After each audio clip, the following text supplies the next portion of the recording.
ಇತ್ತೀಚಿನ ದಿನಗಳಲ್ಲಿ ತಾಮ್ರದ ಪಾತ್ರೆಗಳಲ್ಲಿ ಸಂಗ್ರಹಿಸಿದ ನೀರನ್ನು ಕುಡಿಯುವ ಅಭ್ಯಾಸ ಅನೇಕ ಮಂದಿಯಲ್ಲಿ ಹೆಚ್ಚಾಗಿದೆ.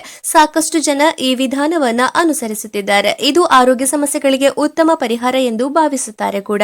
ಆದ್ರೆ ಆಯುರ್ವೇದದ ಪ್ರಕಾರ ತಾಮ್ರದ ನೀರು ಎಲ್ಲರಿಗೂ ಪ್ರಯೋಜನಕಾರಿಯಲ್ಲ. ತಾಮ್ರವು ನೀರಿನ ಗುಣಗಳನ್ನು ಬದಲಾಯಿಸುವ ಪ್ರತಿಕ್ರಿಯಾತ್ಮಕ ಲೋಹವಾಗಿದೆ. ಎಲ್ಲ ರೀತಿಯ ಔಷಧವು ಎಲ್ಲರ ಮೇಲೂ ಒಂದೇ ರೀತಿ ಪರಿಣಾಮವನ್ನ ಬೀರೋದಿಲ್ಲ. ಒಬ್ಬ ವ್ಯಕ್ತಿಗೆ ಒಳ್ಳೆಯದಾದ್ರೆ ಇನ್ನೊಬ್ಬ ವ್ಯಕ್ತಿಗೆ ಹಾನಿಯುಂಟು ಮಾಡಬಹುದು. ತಾಮ್ರವು ಬಿಸಿ ಮತ್ತು ತೀಕ್ಷ್ಣ ಸ್ವಭಾವವನ್ನ ಹೊಂದಿರುತ್ತದೆ. ಇದು ದೇಹದಲ್ಲಿ ಉಷ್ಣತೆಯ ಅಂಶವನ್ನ ಹೆಚ್ಚಿಸುತ್ತದೆ ಮತ್ತು ಜೀರ್ಣಕ್ರಿಯೆಯನ್ನ ಸುಧಾರಿಸುತ್ತದೆ. ಜೊತೆಗೆ ಇದು ಪಿತ್ತದೋಷವನ್ನ ಉಲ್ಬಣಗೊಳಿಸುತ್ತದೆ. ಆಧುನಿಕ ವಿಜ್ಞಾನ ಮತ್ತು ಆಯುರ್ವೇದ ಎರಡೂ ಲಿವರ್ ಮತ್ತು ಕಿಡ್ನಿ ಸಮಸ್ಯೆ ಇರುವವರು ಜಾಗರೂಕರಾಗಿರಬೇಕು ಎಂದು ಎಚ್ಚರಿಕೆ ನೀಡುತ್ತಾರೆ.